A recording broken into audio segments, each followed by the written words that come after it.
Hello and welcome to the Knock On KCLR and Scoreline.ie's weekly rugby podcast. Paddy Brown and James Blanchfield joins us today for what is our final show of this current season. We're going to wrap up and have a look back at the year that was with the rugby clubs. We haven't been on for a few weeks and various things happening. Of course, the seasons are winding down locally as well. There's dinner dances happening and everything. But Paddy, we have to go back a couple of weeks. The last time we spoke was a preview of the Towns Cup final. Tullow got the job done on the day.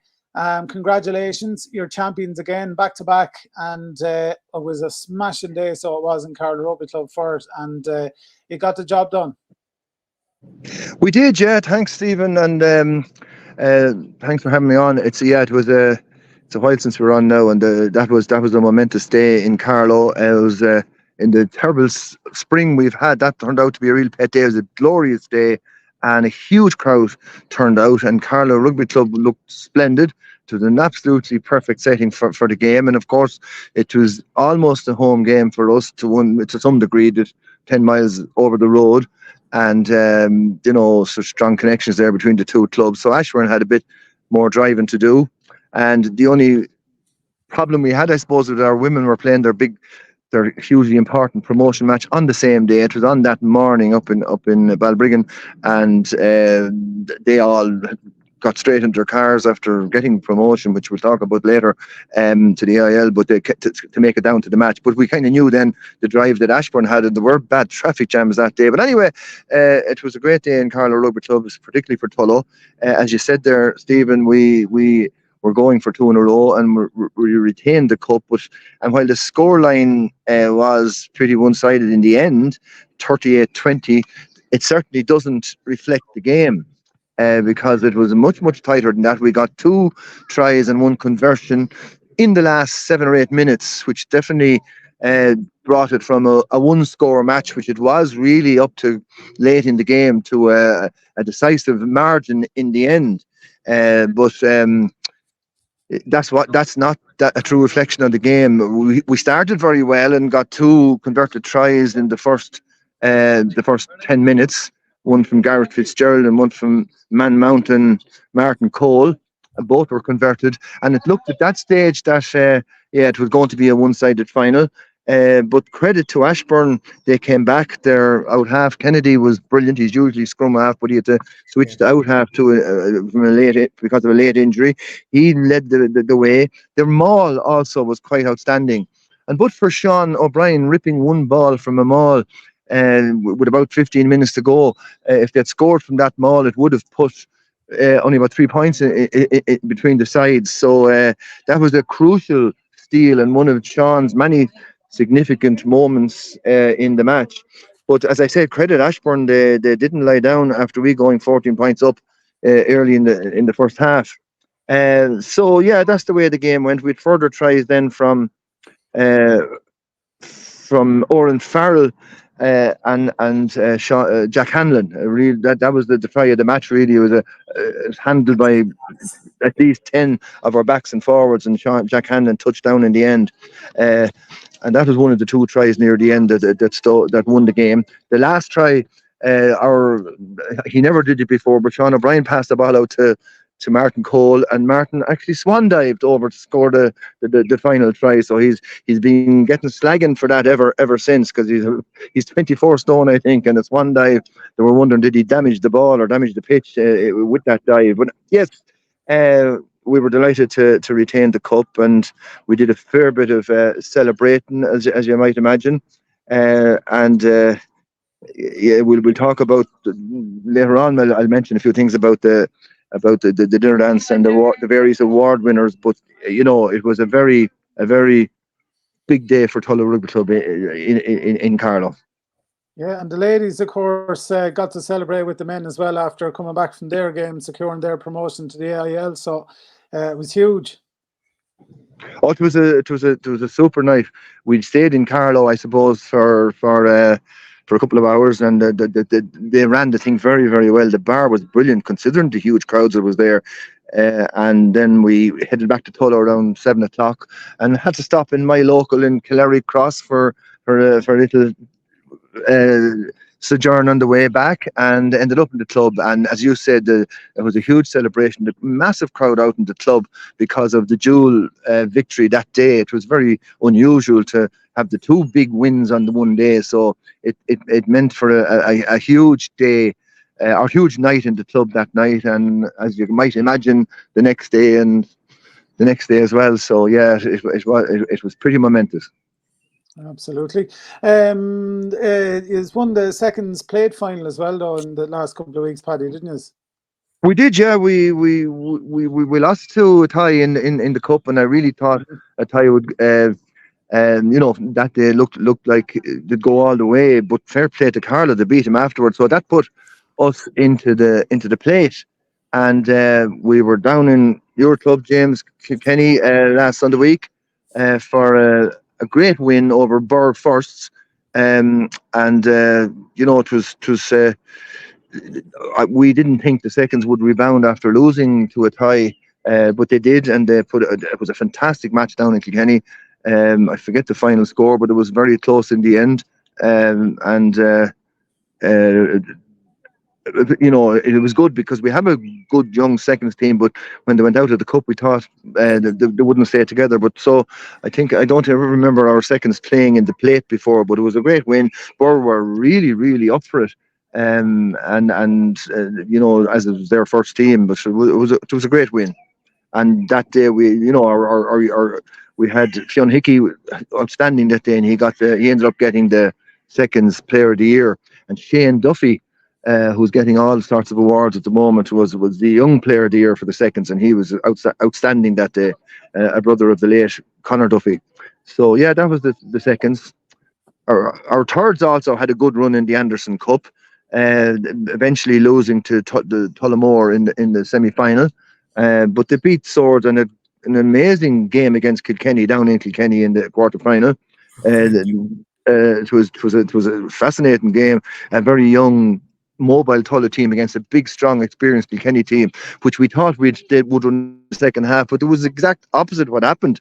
And I don't know if you were there, James, but I think we went about 20 points up, and in the first half, and really expected to have it easy in the second half. But Kilkenny came right back into it, and it was one of those heartbreaking games, like Carlow's seconds final. Kilkenny went ahead, and in the last play of the game, Tullow got a converted try to win by, I think, 2 points. So it was a heartbreaking end for Kilkenny, and they really were up for it and had some fine players. But it was a nice win for us. Unfortunately, we weren't able to do it against Tullow then in the quarter final. Tullow had a very experienced team that played together all year, but it was a fantastic game. The final score was 44-38, I think, our thirds really, we were thrilled with them because they were a really young team. Good stuff. So that's it. Yeah. But it brings 4 teams to a close then as well. All the youths and all that wrapped up now as well, Paddy. Yeah, we had our youth rewards night there lately, and it was a very successful night. A massive crowd turned out, and there was about 5 or 6 very Southeast plates and pennants, and 1 or 2 Leinster League wins as well. I don't have all the details in front of me now, so I'm not able to go through them all, unfortunately. But it was a massive. You built a bigger trophy cabinet, Paddy, did you? Well, there was a lot of slagging going on. Would we have to get a loan of Carlow's or something like that? But we didn't do anything with that yet, anyway. Tom isn't here now to defend himself on that one, but anyway. If I remember, the last team to win a 3 in a row Towns Cup was Carlow, so you'll be going to try and match them next year, will you? It'll be interesting. That there was that sort of talk going on over pints later on. But Sean O'Brien, the night of the final, anyway, said he was going to give it another year, and some of the older members like Stevie Smith actually said he'd play another year or two. So it'd be interesting to see, bar 2 or 3 fellas like that, it's a reasonably young team. So it'd be interesting to see if we are going to lose a few lads, as every club does every year, to travelling, some of the younger guys in particular. But if those few older guys did stay on, we'd give it a shot anyway. But 3 in a row is nearly too much to dream for at this stage. But mentioning Stevie Smith, he did get our men's player of the year, and well deserved, because he played in all our finals. and has won 3 at this stage. One of the few. There's 4 or 5 guys who've won 3 Towns Cups, and he's one of them. So he's a giant of a man, and for a big man, has loads of skill as well. So it was nice to see him getting the Player of the Year. While I'm on that, Stephen, I can finish up and maybe just talking about a few of the other awards that people got, because we had our dinner dance last Saturday night. Will I go ahead? Oh, go ahead, yeah. Yeah, okay. So we had our dinner dance last Saturday night in the Lord Bagnall, and it was no more than the night of the final of the Towns Cup, but it was a big celebration.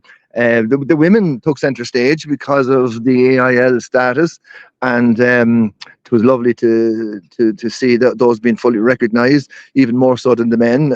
So that was huge, because they are. And the club has taken the AIL thing quite seriously, so it was great to be up there. So there was a kind of an appreciation award for the people who started it all, and that was Cora Brown and Caroline O'Brien, who's another member of the O'Brien family. Women's rugby in Tullow, played for a year or two, but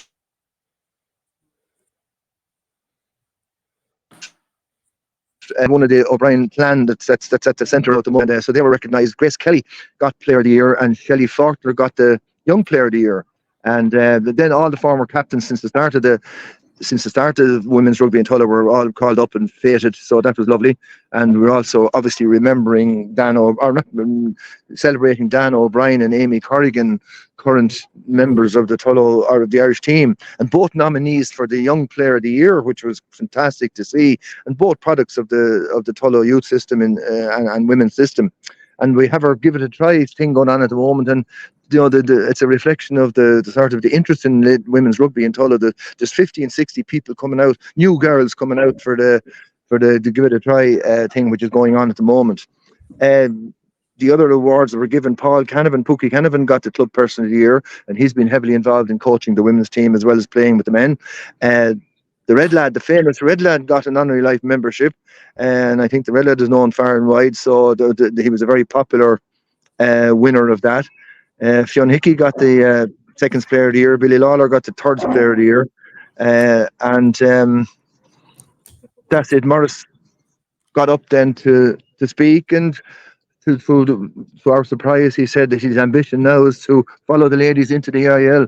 So that was interesting. He kind of put his neck on the line by saying that at the dinner dance. So that'll be interesting to see. And I think there's a growing interest in it. Some of us older lads were kind of against it, and we saw, is it too much? But I think there's enough people there now with ambition, so they will be giving it a fair shot next year. Finally, on a sadder note, Scott Callback, as captain, when he was speaking, did remember 2 major bereavements that the club suffered during the year.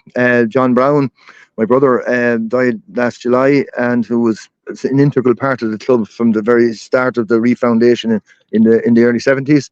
And of course, Conor Duffy, who was our best player last year, and who we lost very, very sadly during the year. So it was nice to remember those 2 people at the dinner dance.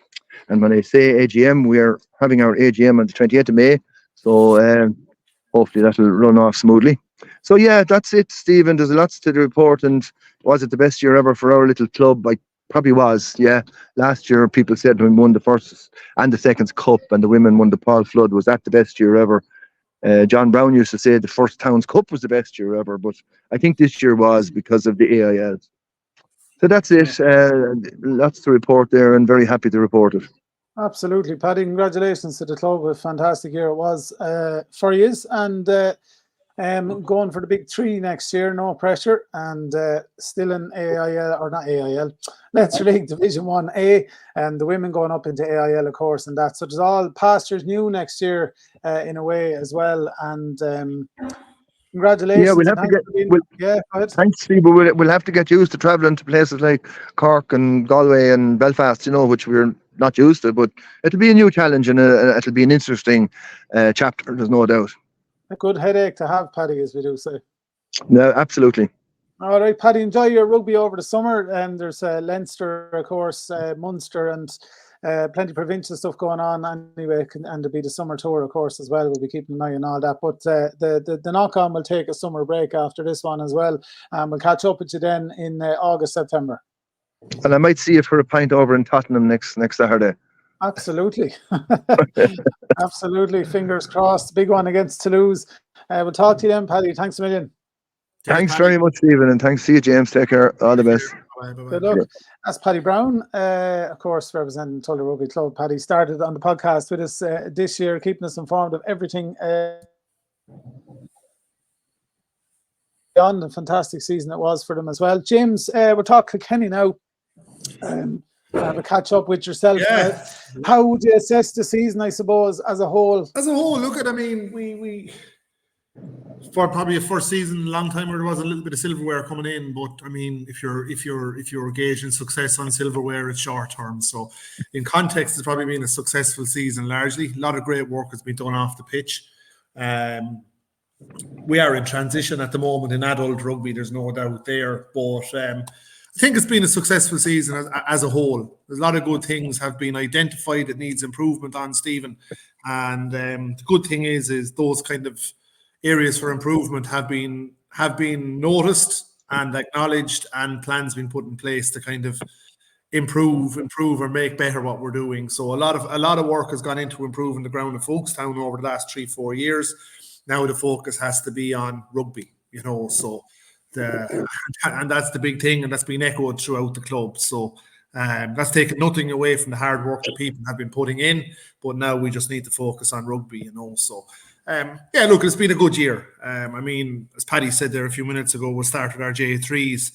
They had a great Anderson Cup first round win away to Athboy, a J1 team. Tullow came down to Kilkenny. Tullow had us beaten at half time. We won the game with a monstrous half penalty from the halfway line. Tullow went down the pitch and got a try deep into injury time to win it. So lads were very disappointed on that, but it was great to see the J3s get a run out.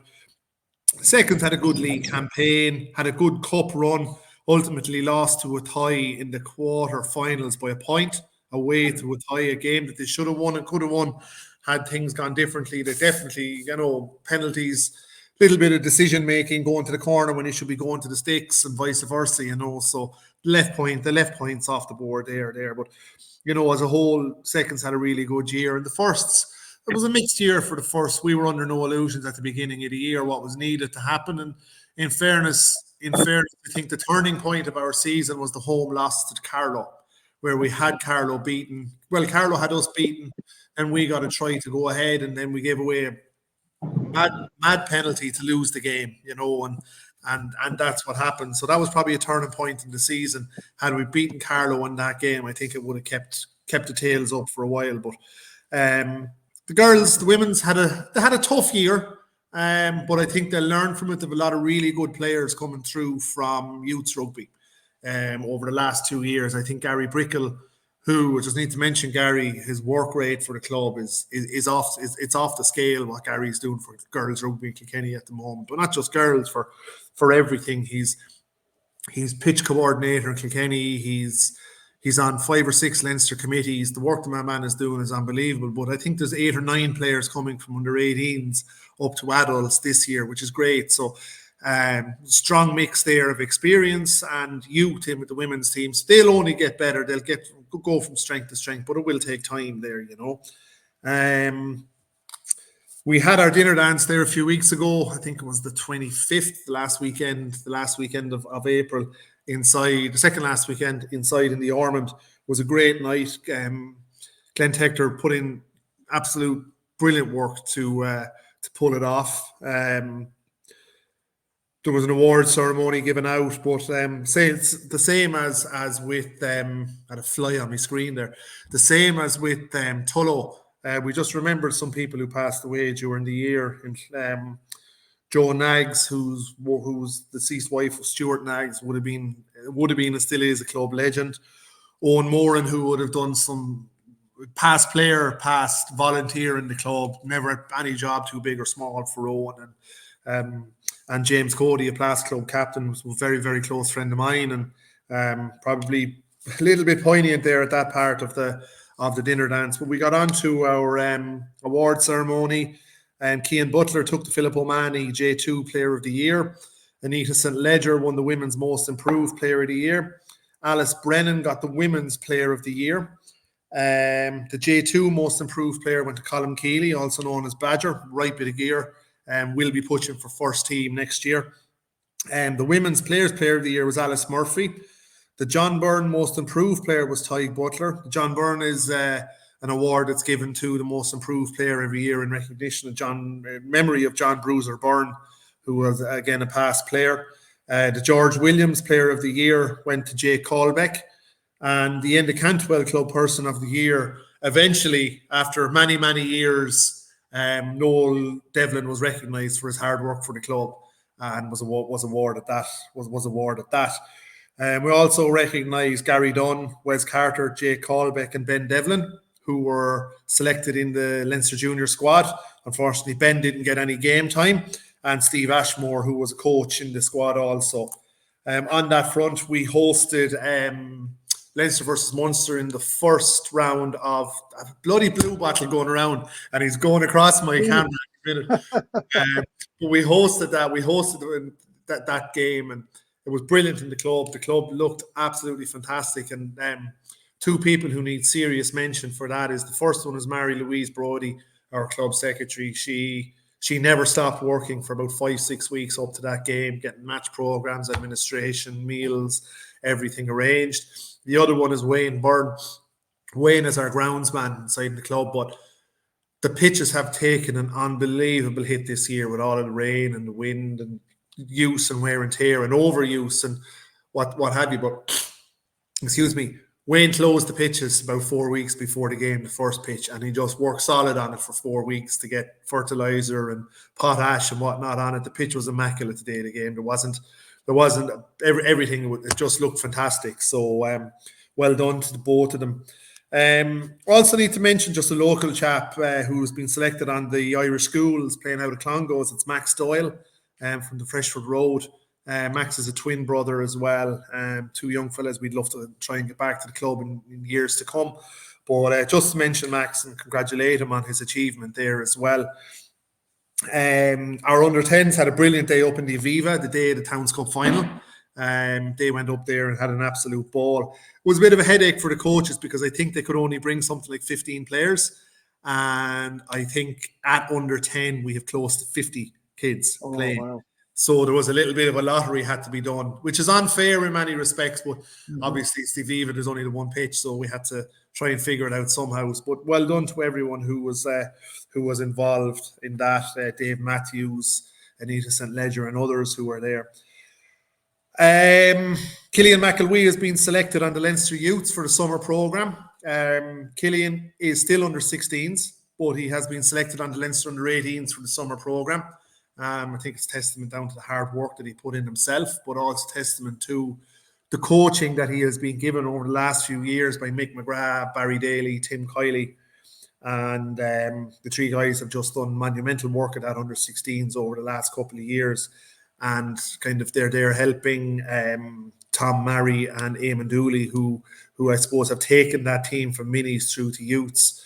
But as we say, Kilkenny, Barry Daly, Mick McGrath strike again when it comes to producing top quality players. Just the way the two lads go about improving young guys how to play rugby. They don't. Their focus when the two lads are coaching a team, it's not about coaching kids a game plan or training them how to play rugby a particular way. It's about training them how to play rugby, that they can go anywhere to any club and to have the basics and the fundamentals right. And I think as a club, we owe Barry and Mick an awful lot of kudos for the work that they've done over the last. Mick, I think, is in his 31st consecutive year coaching. And Barry is probably not far behind him realistically, you know. So it's just important to note that. Tim Corkery, our ex-Irish under-20 and Leinster player, has been selected as captain of the Irish universities for the year ahead. So we want to congratulate him on that. Great stuff. Our under-16s then, that team that I just mentioned that's coached by Barry and Mick, they actually won the Leinster Plate. They beat Tullow in the final in Donnybrook last Monday, Bank Holiday Monday, by 2 points in an absolute brilliant game. Important to acknowledge that 9 of that squad are involved in either South East or Leinster. So we will be hoping to see a strong return from those young fellas through to adult rugby.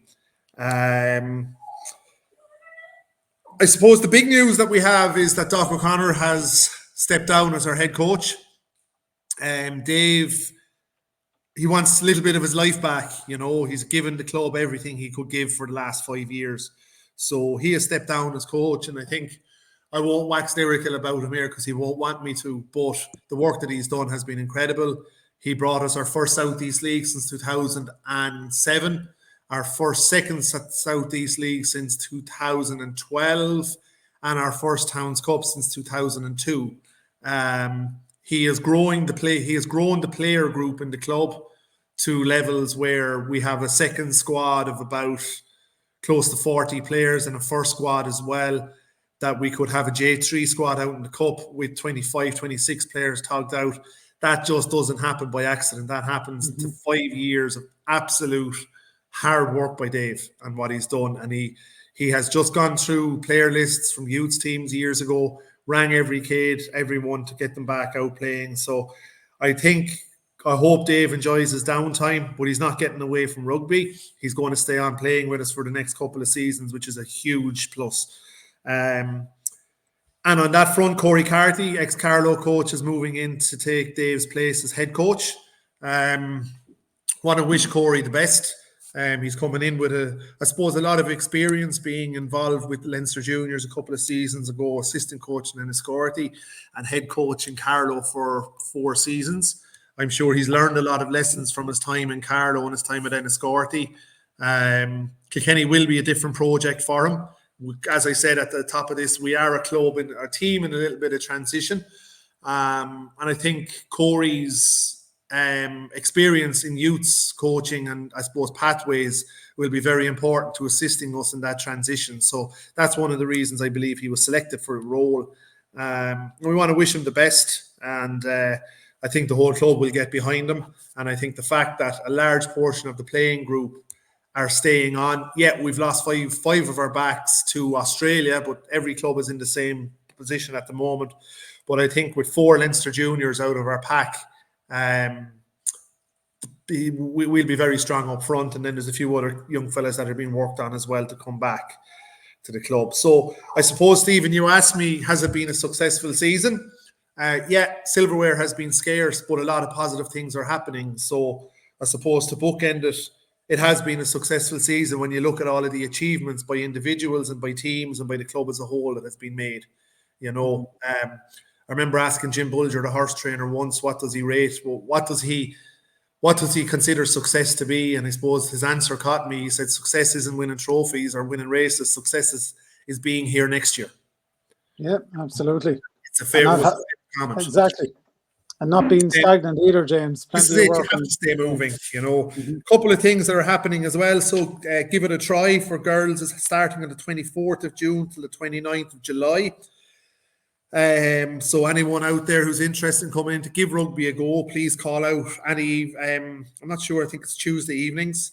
And that's been run by Frankie Hughes, Anita St. Ledger, Emma McGuinness, George Marr, Vinny O'Shea, and again, Gary Brickell is running that. Teen Tag is planned to happen from the 2nd of July to the 23rd of July. S&C, being given by ex-Olympian Emily Marr, is starting for all youths players it's all on pitch, functional movement and stuff like that, is starting on the 23rd of July until the 14th of August. And then our very successful tag rugby tournament kicked off last night and runs until the 12th of July. So I think you can gauge the success and the popularity of that tournament when you see a Tullow team coming down from Tullow to enter into our tag rugby tournament. It says a lot. So I think there's 26 teams in it this year. And kudos needs to go to Gary Doyle for his hard work that he's put into selling tag rugby every year and getting teams in and coordinating and getting referees. And we had our first night last night, and it was monsoon season. But everyone played and had great fun, and that's the main thing. Absolutely. I have a few burgers after. That's it. So I think that's a fair synopsis or summary of everything that's happened in Kilkenny Rugby Club over the last while. And we look forward to getting back to next season and trying to get ourselves back up into Division 1A for the 25-26 season.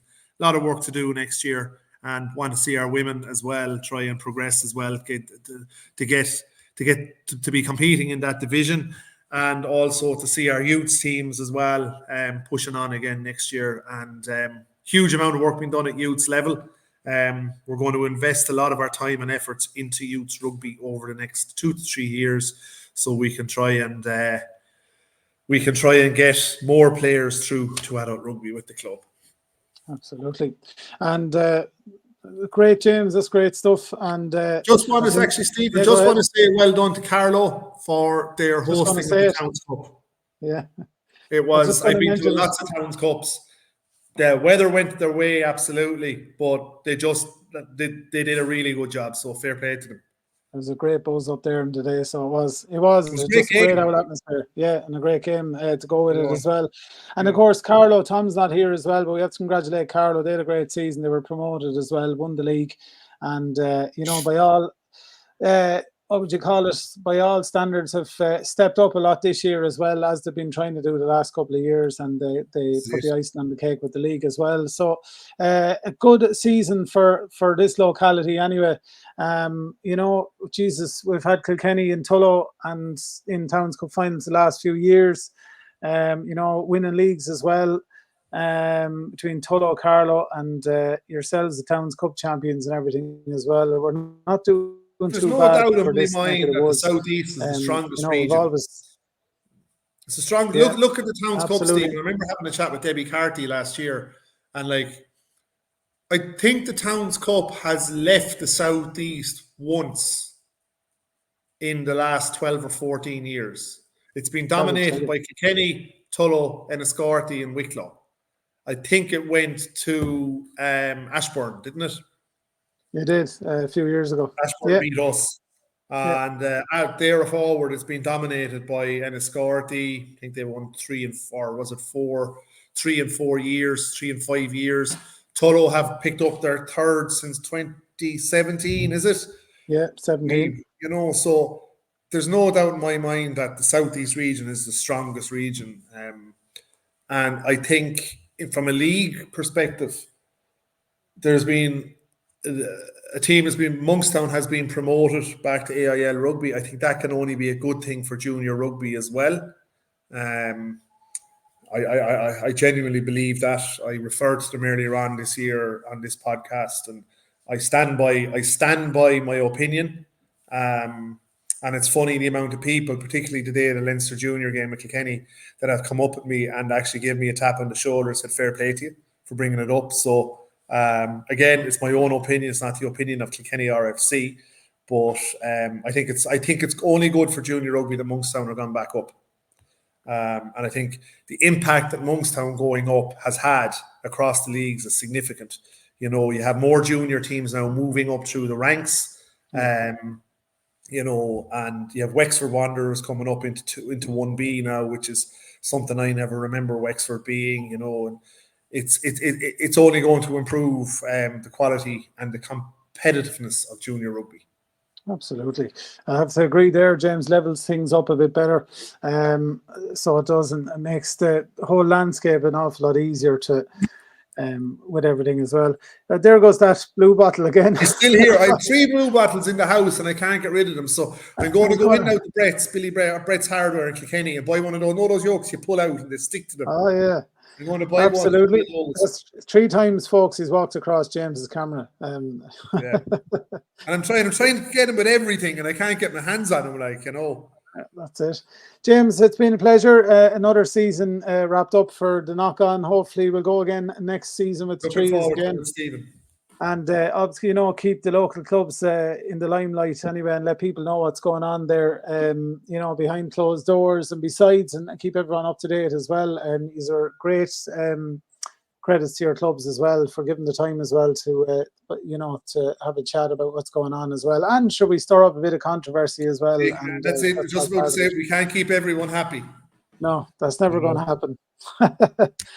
James, it's been a pleasure. Thanks a million. And we'll talk to you soon. James Blanchfield, Tom Crotty, and Paddy Brown all back next season for another. Take it easy, folks. Enjoy rugby.